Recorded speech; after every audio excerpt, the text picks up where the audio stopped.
Welcome to the Bible for Kids podcast with your hosts, best-selling children's author Amy Parker and author and co-creator of VeggieTales, Mike Naraki. If instilling biblical values in kids is important to you, this podcast will help give you the resources, wisdom, and hope to do just that. Now let's join our hosts, Amy and Mike, for this week's episode. Welcome to the Bible for Kids podcast. I'm Amy Parker.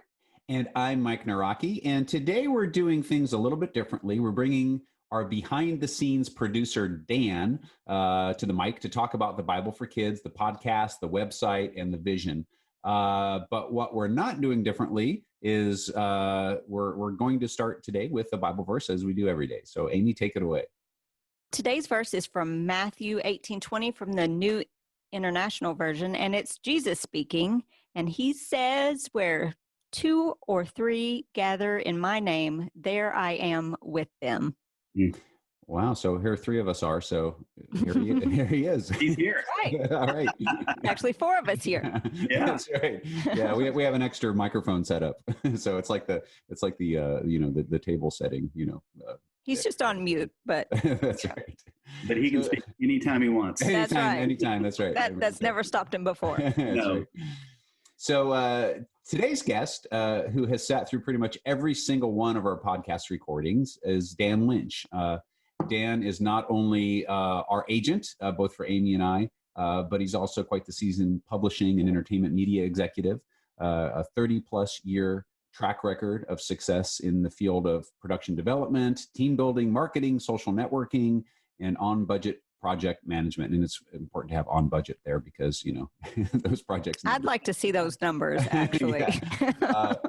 Dan served for more than a decade in kids and teen publishing at Thomas Nelson as their VP of marketing and executive producer. Then he moved on to B&H Kids, where he helped to develop the new imprint as publisher and executive producer. Dan also worked as VP of marketing in the Christian music industry with labels including Benson and Word Records. Some of the brands Dan has managed to build include Max Lucado's Hermie and Friends, Sheila Walsh's Gigi, God's Little Princess, Bibleman, Read and Share Bible Stories, Big Picture Interactive Bible, and Teen to Teen. Wow, you've done a lot, Dan. So that explains that gray hair. 22 years. And how weird to be on this side of the microphone. I'm usually muted, so I don't get to talk, but I just listen. Well, it's great to talk to you and welcome to Bible for Kids. Yes, we finally unmuted your mic. Well, glad to be here. Glad to be unmuted, and I love you two guys, and I love what we do together. On the podcast, and it's just fun. It's fun to see it working and coming to fruition, and all the different people we've been able to help expose parents, to the resources for their kids. So and you know what, we should talk about those numbers because they're pretty. I'm not a numbers person. I'm a word person. But the numbers, Dan will send us statistics of how the podcast has grown, and they're pretty impressive. But we'll talk about that in a minute. But I met Dan about 1 billion years ago when I started as an intern. I was still in college, started as an intern at Tommy Nelson, and I just haven't been able to get rid of him since. But I knew I liked him immediately because he had more toys in his office than my kids had in their rooms. But seriously, when I was looking for an agent, I knew there was no one I trusted more with more experience in this industry than Dan. He's built so many successful brands, as you just heard, and probably has learned a lot about what not to do as well. So just to start off, Dan, do you want to tell us about some of your favorite moments in your years, or maybe some of your favorite accomplishments, or I don't know, in the publishing industry? And I know you worked, I don't know if it was clear, and as executive producer, he worked a lot on video. And so like if you've ever seen the Hermie and Friends videos, Dan Lynch's name is in those credits, probably as producer, executive producer, or something in there. So anyway, so publishing encompasses video and books. So Dan, tell us about some of your favorite moments. Sure. Yeah. And I mean, I'll say off the top, it's just amazing, the path that God's put me on. And I've been able to have more fun making a living than I ever thought possible. And, have just been drawn deeper and deeper into the faith-based kids space, which I love. I started off life as a geologist, actually, and was going to teach kids science and math and computers and all that fun stuff. And God had a different path for me. And, I soon found myself at Word Records and out on tour with, Amy Grant and Russ Taff and Mylon Lefebvre and Michael W. Smith and, different people. And then we moved to Nashville and spent another 7 or 8 years in the Christian music business, where I got to help launch Cedarmont Kids, which is a music line that Mike and Sue Gay developed, which is just an amazing resource for kids. And, that was the first big kids project. And little did I know, my future was going to be in kids book publishing and things. And, but soon after Benson was sold, I left there, and a good friend named Dan Johnson, who I had worked with at Word Records, called me and said, "Hey, amazing timing that you're available, because I need a marketing guy, and we're starting up a new kids thing, and at Nelson, and for the first time, we're going to put together a team that does nothing but work on kids product." And today there's teams like that at a lot of companies, but that was really new ground that Dan was breaking there at Tommy Nelson, what became Tommy Nelson. So myself and Dan Johnson and Laura Minshew, who is still the publisher at Tommy Nelson, one of the best in children's books that's ever been. I'm still learning from her. Yeah, we all are.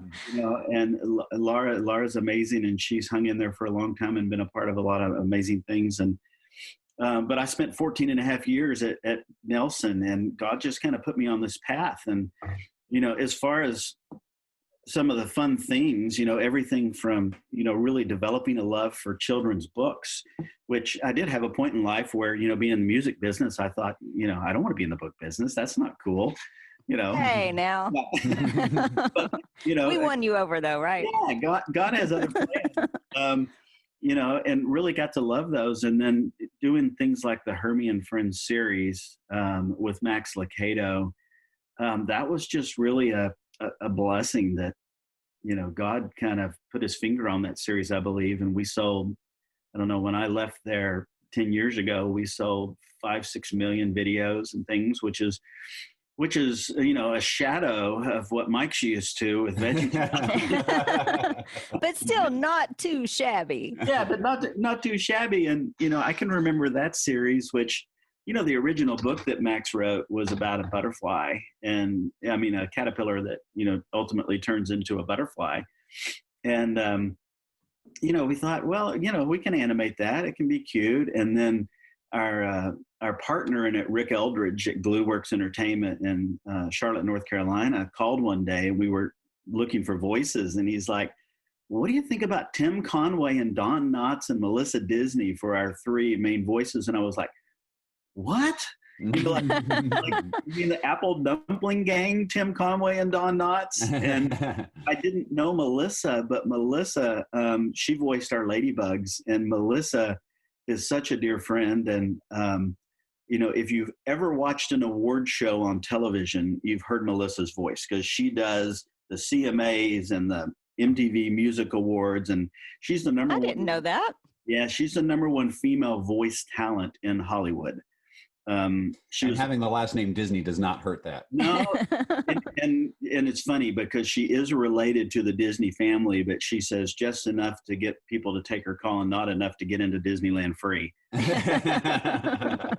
But she's wonderful, and those years recording with Tim Conway and Don Knotts were, as you can imagine, they were just amazing. And not only working with those guys who were just hysterical, but seeing how the Hermie and Friends show changed them and impacted their lives was a lot of fun. And we would hear from people that knew Tim well, and they're like, "This show has changed him." And even Don was in his 80s, I think, at that point. And he did the last session we did with him. he recorded 3 or 4 shows, just spot on, amazing work. And we found out later that he had been in the hospital, and he was let out of the hospital the morning of the recording session. Wow. And came from the hospital to the studio because he wanted to do the Hermie shows. So he loved them so much that, against even his wife, urging him to go home and rest. Instead, he came to the studio to record those shows. So, wow. Yeah. Pretty amazing. But anyway, I've been blessed beyond my worth and working with everybody. And then, of course, the last several years as a partner in Brentwood Studios, where, we have the honor of working with all kinds of children's brands and authors, and, getting together back again, working with you guys and helping your visions and things and get books placed out there, and then starting this podcast and, all the different kind of things that, that we've got going on together. It continues to just be a fun ride. Absolutely. Well, and Dan is usually the one, he's as the producer of the podcast, is usually the one that keeps time, but I've got my timer going right here, and it's looking like I'm impressed. Yes. It's looking like it's time for a break. So we're on question number 1, just so you know. Yeah, it's going to take a while. It was a big one. My next question is also going to be a big one, but we'll get to that right after the break. So you're listening to the Bible for Kids podcast.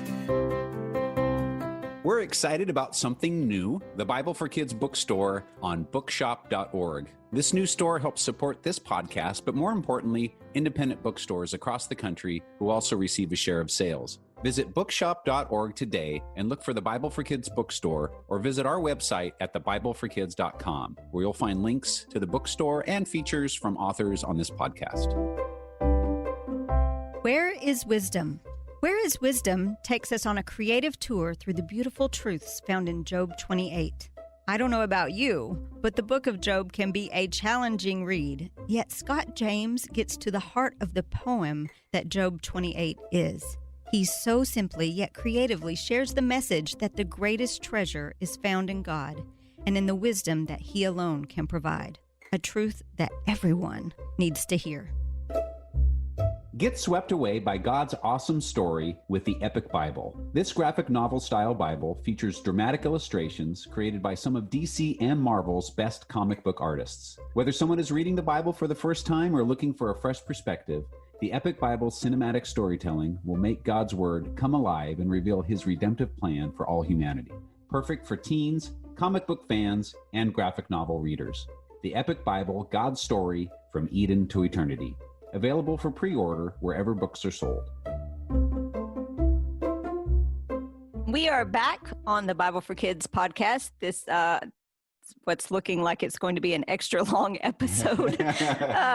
Judging from the length of yes. questions that we're on right now. Right, with our friend Dan Lynch. So Dan, we heard a little bit about your story with Amy, how you all met. And I just want to go back to how we met. And as I recall, you talked a little bit about Cedarmont Kids, and I remember I have a memory of Cedarmont Kids because when we were doing VeggieTales music, we'd put our albums out there, and I'd always see on the charts, see Cedarmont Kids, right next to Veggie. So we were always sort of in a horse race for album sales. So I remember that, but I had not met you at that point. It wasn't until a little bit later, working with, I believe, the Larry Boy cartoon books. Was that your first? It was VeggieTales related, but what was your first? Was it B&H? Was that your first experience with veggies? No, that was actually down the road a little bit. Although I think that is, but I did, and I can't remember which hat I had on at the time, but back in Tommy Nelson. We did the very first VeggieTale books, so the Vegucational series. Oh yeah, Pa Grape. And we did those. Yeah, Amy worked on them.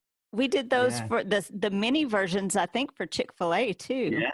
Yeah. Chick-fil-A distributed, if I recall, 6.5 million copies of those books. Oh my goodness! Which, by the way, I'm getting together with Steve Nedvedek next week. Oh, cool! Yeah. So he and I remained friends. I've been talking to Steve about his graphic novel series, so we may have Steve on here, as a guest. Oh, I'd love that. He'd be great. Yep. He's awesome. So anyway, so it was through those educational books that was your first. Yeah, that was the first time. And then I think, one of the days we kind of bumped into each other at church, and it may have been through, our work in the children's ministry together with Becky Clark, and you and Lisa and Kim and I ended up in a meeting room together. And then we're like, gosh. And then my partners there in Brentwood Studios, Bob Starnes and Brock, who had been at VeggieTales, knew you well. Yeah. And I think reintroduced us. And as we started talking about, what has now become the Dead Sea Squirrel series. Yeah, absolutely. Well, and I was thinking too, even before that, I remember talking to you when we were at the space on the Big Idea space over off of Cool Springs. There was some Larry Boy cartoon books that maybe Corey had done some illustration for. VeggieTale comics. VeggieTale comics, and then actually my wife Lisa, who's a native Spanish speaker, you had used her to do some translations for some B&H books as well. Is that right? Absolutely. She did audio for us for the Big Picture Bible Storybook. Oh, that's right. Yeah. So I remember bringing Lisa into the booth and record. That was her first recording experience. So that was a lot of fun working on that with her. And then, so then when I left Big Idea full time in 2016 and hooked up with Brock and Bob at Brentwood Studios, I don't think you were there at that point, but then probably was it 2017, 2018, you came on with Brentwood? Yeah, so it's been sneaking up on 4 years ago, and the company's about 12 years old. So it was right as I left B&H Kids. Okay, yeah. So that was right around the same time with Veggies, and then I remember I had the idea of the Dead Sea Squirrels as an animated series for a few years, and I just remember talking with you about that, Dan, saying, okay, yeah, what do you think about this? And you made that suggestion. Okay, have you ever thought about this as as a book series, which I hadn't. So you bringing that different framing and that kind of that your background and perspective to that idea was great. And you talked to me about the advantages of doing it as a book series. And I remember almost, it wasn't quite the feeling of ambush, but you said, hey, I've got this lunch, with a publisher, Linda Howard, from Tyndale. Would you like to join us? And so I said, sure. And so we're sitting at lunch and Dan said, so Mike, pitch your squirrels idea of a publisher. That sounds about right. Hey, come on, it worked. It worked. It worked. But I'm like thinking, right when you said that, I'm thinking, I have not rehearsed this at all. But that was great. And, establishing that relationship with Tyndale. And so it's just been a pleasure working with you for these last 4 years. Okay, so Dan, you've built a lot of brands, and brands that our listeners are probably pretty familiar with, like Hermie, we mentioned, and Gigi, God's Little Princess by Sheila Walsh. Those were books and video. Bibleman, which has been around for a while. But when we talk about building a brand, and I know this is kind of nuts and bolts, and we'll get into the bigger pictures later, but building a brand is something that Brentwood Studios does. So what are we actually talking about when we talk about building a brand? Oh gosh, lots of ways to answer that question, but boil it down for us who don't know what that is. In a nutshell, for me, in my career, and I know both of you, we all share this. We've been about what the purpose of the podcast is, which is helping parents and adults with kids in their lives pass along big biblical values to kids. And, from a business standpoint, working on the publishing company side or the branding side of Brentwood Studios, it's really hard to gain traction on a book. It's easier to gain traction on a brand. And so, I know, I've many times Amy's come to me with a book proposal and I've said, great, go back and tell me what the next three are. Yes, and I hate that answer, but it works. I'd much rather promote or sell, to a publisher a branding idea, because I know it can be more efficiently marketed. Parents like it because, when a child finds something they love, they want more of it. And, in the Christian world, in our space, there needs to be more and more brands. There needs to be more and more resources for kids. And there's got to be more and more ways that parents discover them, especially in this world now where Christian retail has kind of struggled. There's some wonderful, stores still out there, but the fact is there's a lot of people that don't have access to a Christian retail store, there's so much out there on the internet and on Amazon. Where do you find these brands? And so, part of the reason for this podcast is helping to become a discovery platform for parents and, church leaders that are looking for resources and brands for their kids to learn about them. That's why we started this. Mm-hmm. Yeah. And following on that brand discussion, two-part question. What makes a successful brand in your mind? And then on the flip side of that, what's the number one don't in building a brand? Oh gosh, successful brands, are usually measured in our world by numbers, in terms of sales or views or, downloads. That metric is always changing, but for me, it's, is it impactful? I don't care if the brand is the biggest thing in the world, and we all love to see that. But God uses a lot of brands. We have some amazing people on the podcast. I think of some like the music brands that we've had. Slugs and Bugs, with Randall Goodgame and Yancey, mm-hmm. and Nurturing Steps with Michael W. and Mike. You had a role to play in those. They're all different size in their ministries and what they do, but as a brand, they're successful. They're important. So I don't know that there is just a thing that makes a successful brand. To me, it's, do the pieces of it fulfill the need, and at Brentwood, we're also too talking about all the time about quality and trying to, make entertainment to a degree first, because it's important. Without that, children, won't pay attention. Mm-hmm. So, everything we do has to be of the utmost quality, and we have to be able to keep the child engaged, or we'll lose them. They have too many places they can go today, on tablets and phones and YouTube and television and books. And, so as far as a don't in branding, I don't know. I really don't have an answer for that that comes straight to mind. But I think you do, because when you, like you said, when I bring you a one-off, you're like, nope, build something bigger than that. Yeah, that's true. I always encourage people to think bigger, and think about, what does this look like down the road, not today. And, and both you guys have brands that are incubating and building, I would say, and, Dead Sea Squirrels started off as an animation idea, and we believe it will be an amazing animated series. But we just saw, Mike sign a contract for the next 6 books in the brand. So yay! 12 books mm-hmm. in the Dead Sea Squirrels early reader series that will introduce people to the beginning of what we think will be a long-term impactful brand, for kids. Yeah. And I think that's, as a storyteller, I think it's always so important to have that perspective of somebody who's looking at the big picture, because as Amy knows, this as a writer, you're so focused on the story that you're creating at that one point.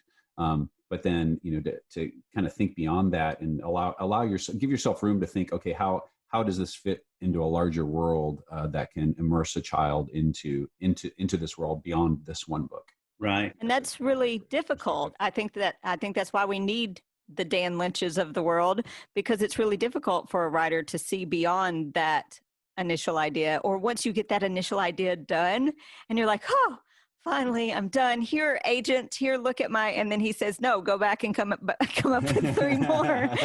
So that's not something you would voluntarily do at that point when you've just poured everything into a book. So, so that's why we need those big picture thinkers and people that push us into more of a brand instead of, a one book deal. So, so quickly, maybe, how are things different today in publishing and branding than, say, 20 years ago? I know social media has been a big emergent change, but what else would be?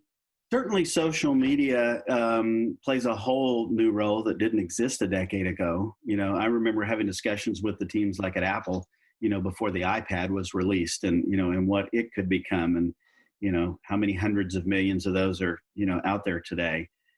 So social media has played a huge part, but for us, the biggest issue is discovery and attention span, for kids. Kids have so many different things pulling on their attention spans today, and parents, I think, need help, with great resources from the faith space to help teach those kids biblical values and things they want to pass along. And that's what we're all engaged in and working on. So that's definitely been a change. Back in the day I remember when VeggieTales first came out and launched, I was in the music business at the time. And it was part of, I believe it was Everland Entertainment at Word. At Word, yeah. And, I wonder today, if VeggieTales launched today, could it be as successful as it was? I mean, it's an amazing product. But I remember you and Phil, you guys were, producing things, independently and kind of out of a garage, if you will. And right. But there were, 5,000 very strong, active Christian retail stores. Yeah. That if it wasn't for Christian retail back in those days, I don't know that the brand would be what it is today. Yeah, well, there was a convergence of so many things. It was, the strength of the Christian bookstores at the time, VHS, which just emerged as a new technology and the ability to, buy a story that you could take home and watch at home, which, before that point, you needed to have a network deal or a feature film deal, so that opened up a new world, computer animation, which was just in its infancy, so people's eyes were not tuned to what they're used to seeing now in computer animation, which is just, unbelievable visual. I go back and watch the first few VeggieTales episodes. The first episode cost us about $60,000 to make, with a handful of people. And, it's the story still holds up, but the visuals are pretty rough, by today's standards. And so, all of those things that kind of came together at once, really helped to propel it. And of course, at the heart of it were great stories and great messages and biblical content, and stories that people, parents and kids needed. But a lot of things kind of all have to converge for a brand like that to really take off like it did. Sure. Yeah. So how are we doing on time? You're watching the clock. Yeah, I'm watching the clock. We are going to take a break right now. We're going to take a break, and we'll be right back with Dan Lynch on the Bible for Kids podcast. Epic Devotions, 52 Weeks in the Story That Changed the World, is a collection of insightful devotions which explore biblical events in a way that is relevant and exciting. You'll enjoy B&H Kids Book's special feature, Parent Connection, an easy tool to help you engage in meaningful discussions with your family. Available everywhere books are sold. Mike Naraki, co-creator of VeggieTales, is back. In his hilarious new chapter book series, 10-year-old Michael and his friend Justin sneak into the Dead Sea caves near the archaeological dig where Michael's dad is working. Michael finds a couple of 2,000-year-old squirrels petrified in sea salt. Hijinks ensue as Michael tries to bring them back to the U.S., hidden in his backpack. What Michael thinks are just cool souvenirs may turn out to be something much more. The Dead Sea Squirrels series is humorous, fun, and filled with character-building lessons. As co-creator of VeggieTales, co-founder of Big Idea Entertainment, and the voice of the beloved Larry the Cucumber, Mike Naraki has been dedicated to helping parents pass on biblical values to their kids through storytelling for over 2 decades. To find your own Dead Sea Squirrels, head over to Tyndale.com, Amazon.com, or your favorite bookstore. Don't Forget to Remember. Ellie Holcomb's newest children's title, Don't Forget to Remember, is the perfect Easter gift for your kids this year. Teach them how to look around and find reminders of God's great love for them everywhere they go. And similar to her first book, Who Sang the First Song, Ellie has a song to go along with Don't Forget to Remember, which you'll enjoy singing as you flip through the beautiful pages of the book. Both the song and the book are available wherever music and books are sold. we are back on the Bible for Kids podcast with Dan Lynch. So Dan, let's actually be very meta here, very self-referential, and talk about the Bible for Kids podcast. That's why we're here. That's right. And which podcast we put on every week. We chose Matthew 18:20, that Matthew 18:20 verse, because we feel like we have gathered here in His name, in Jesus' name, and we're promised that here He is with us, guiding us as we try to provide resources for other parents and teachers and leaders for raising their kids with biblical values. But this was really Dan's idea from the beginning. And so Dan, what inspired you to start a podcast and to start building the Bible for Kids brand? Yeah, well, the idea honestly came out of discussions with myself and Bob and Brock Starnes, my partners in Brentwood Studios. And it was, I don't know, some months, 3 to 6 months before Lifeway announced that they were closing their retail stores. And, I had several years before spent 5 years there building B&H Kids with a very talented team there, Michelle and Rachel and Jamie and the gang. And those retail stores, again, were such a key part of what we did at B&H Kids and the ability to expose consumers, millions of people walking through the doors of those stores every year. Mm-hmm. To those products. And we kind of had advance notice or advance like, okay, they're getting ready to close those stores. And so we started talking about what's that mean for the future, authors, the next Amy Parker, the next Mike and Phil, how do those content creators break through the noise and, get seen, get discovered? How do those brands get incubated? It takes time. Everybody wants something to happen overnight, but most brands are built over years. Yeah. And so we started talking about that. And, the other individuals entered in, a really talented friend named Ranji Thomas, who's out in Seattle in a really different world. And he pastors a mega church out there, but he's also been involved in digital kids media for, his entire career. And, Ranji was with him one time and he said, if we don't do something, and if some of the next generation down from me doesn't do something, we're going to lose an entire generation of kids. And so it was out of those conversations that we said, okay, we need to start something that, and this is on our website, which is thebibleforkids.com. So if you're listening, go check it out. Tell your friends about it. But, it's not a money-making platform. None of us are doing this because, we're making money off the Bible for Kids. None of us have made any money off the Bible for Kids. We've donated our time to this, but the platform exists to be a discovery place where authors and musicians and filmmakers and church leaders that, anybody that has a kid in their life that they want to pass along biblical values to, we're hoping to be a platform of discovery for great resources, whether it be, again, books, music, film, curriculum, games, whatever it is. It doesn't matter to me. We want to be a place and grow to a trusted source where, parents can find those things. We partner with, the Tommy Nelsons and the B&H Kids and the Tyndale books and, all those great people out there that do good work in publishing. But we're not controlled by any big company.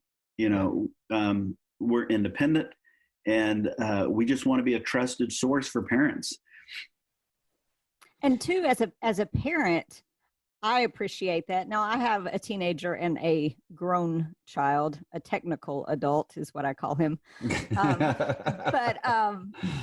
But especially when you've got little bitty ones and you're in the thick of it and you don't really have time to research the most trusted, children's resources out there.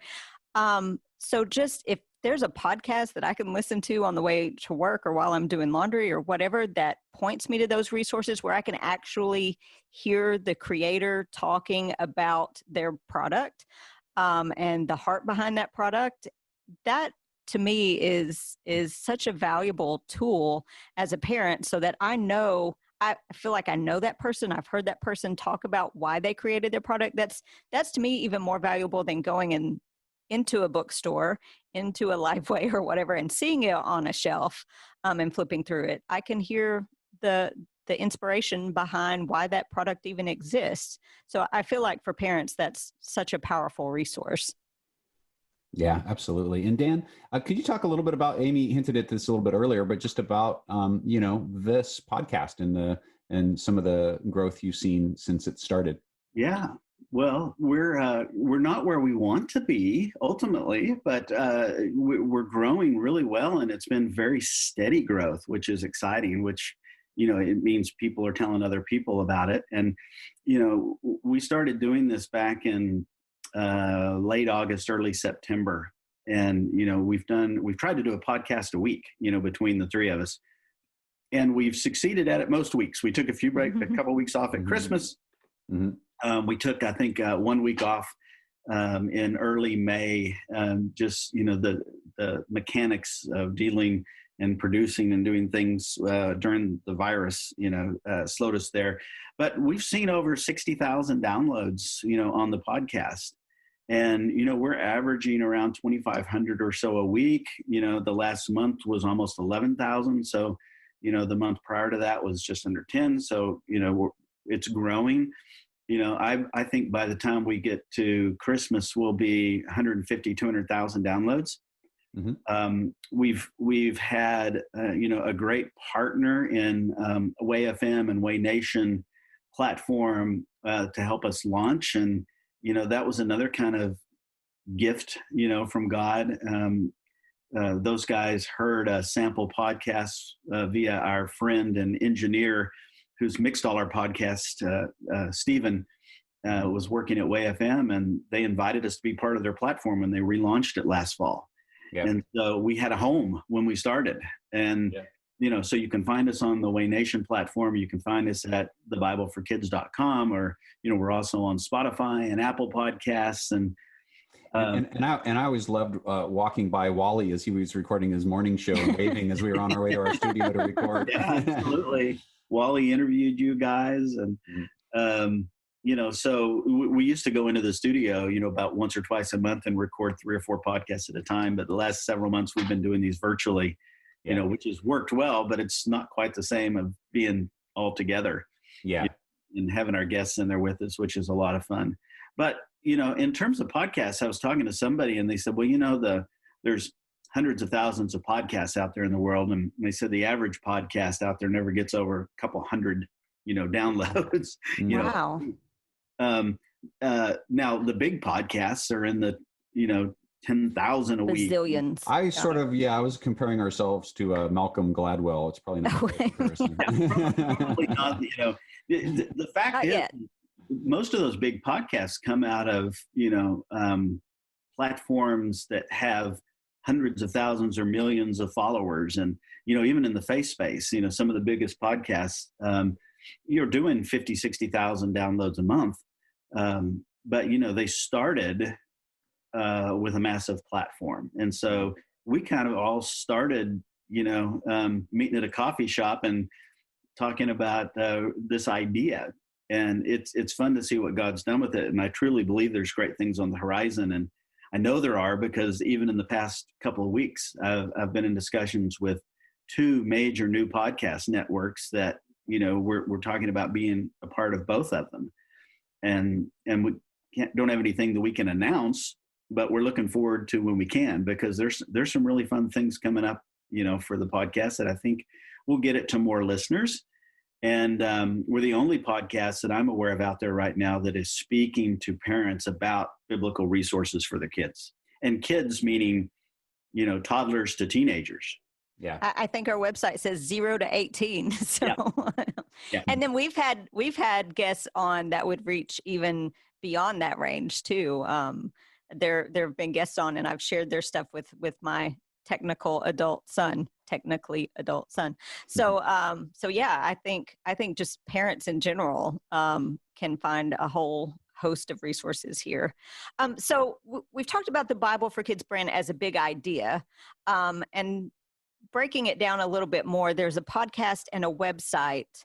How do you see those parts functioning? What is actually there? What are we actually offering parents, and how do you see it functioning as a whole? Well, it's going to grow and it's going to change. For a long time, the website was the podcast, and the podcast was the website. So we've updated the website about a month or so ago, and we've added some additional resources and things there. If you go to the website today, there are, of course, all the podcast episodes are listed. What we're about is listed. But we also have kind of a featured title section where we're doing our best to list some of the books there with links to where people can go find them. And of course, we encourage people to buy books wherever they can find them. Certainly support your local Christian retailer if you've got one. If you don't, christianbook.com, lifeway.com, are great partners for us. But there's also, Amy sells a lot of books in Sam's Club. And Books A Million has been a great supporter of kids' faith-based books, and barnesandnobles.com. But we've got a Bible for Kids bookshop that's connected to our website that is off a new platform called bookshop.org. But you can link to it on our site. And if you buy books through that bookshop, the podcast gets a small percentage, I think something like 10% of the sales, and independent bookstores in your area get a percentage of the sales. So that's kind of a cool resource. We have that there. We've also got a section where we're adding free resources on the website. And, right now those are coloring pages. There's some Bible story-based coloring page art.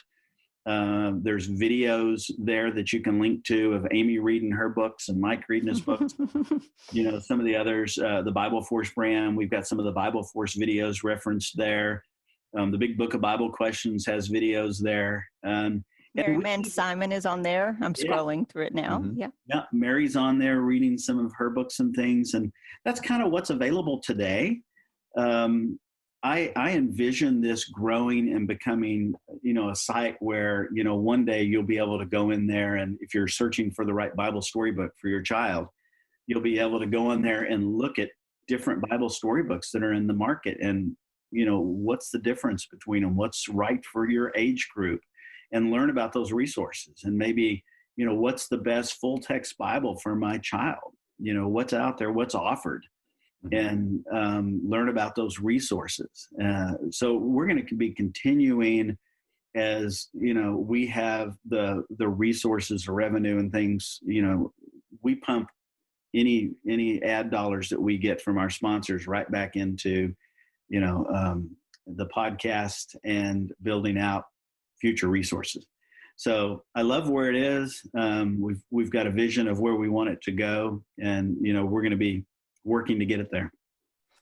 And you've touched on this obviously a couple times, but if you could just reiterate one more time, what do you hope parents and teachers and leaders gain from what the Bible for Kids offers?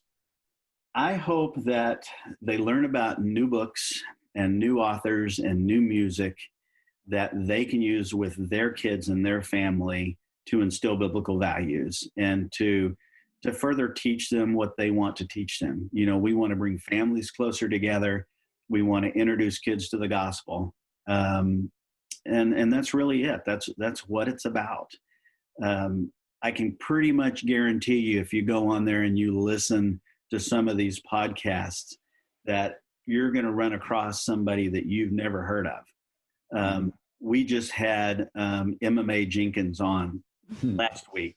You say her name and I just have to smile. Oh, yes. And I did not know MMA, and MMA came to us via Tyndale Publishing, and they said, "Hey, we think she'd be great." And you guys, I think one of you said it in a post. It's like you can't help but smile listening to this girl, and she is on fire. And it's nice to know that there's people like MMA coming up that are going to be leaders, for these new generations. But yeah. Well, and just I had several people comment on that post that said, my daughter loves her. My daughter loves her. I took my daughters to see her. And I thought, what a powerful role model for our teen girls, and how needed is that right now? Yeah, so. and exactly. And to me, she's a great example. I mean, I've been in this industry for 3 decades, and and Amy's sold a couple million books, and Mike is co-creator of VeggieTales, has been out there forever. None of us had heard of MMA Jenkins, for the podcast. So I hope some new people get introduced to her and her ministry through the podcast. And if it's 10 people and we affect 10 kids, that's worth it. Hopefully it's thousands. Yeah. But that's why it exists. And we are learning as podcast hosts, and I hope as parents and leaders too, we're learning from the MMA Jenkinses of the world, because she has a huge following on YouTube. That is something that would be a foreign world to me. I mean, I am familiar with YouTube, but to go on YouTube and create a channel and to create powerful content like she does through a video format, that's something new to me. Amy's got a frog in her throat. and I have my wife is running the vacuum cleaner right outside of my door, so there's a couple of distractions going on. This is real life, people. When this whole stay-at-home thing started, everybody was mortified when a child walked through or a pet barked, in the middle of a call, and now it's like, show me your dog. Oh, yeah, exactly. So. Dan, tell us, and we've talked about this some, but how can our listeners help us? Those of you listening right now, tell them, Dan, how they can help us, how they can help grow the Bible for Kids, how they can help us in providing resources to them. How can they participate in this brand, this movement, the Bible for Kids? Right. Well, this is normally where a podcaster would ask for donations, but we don't do that.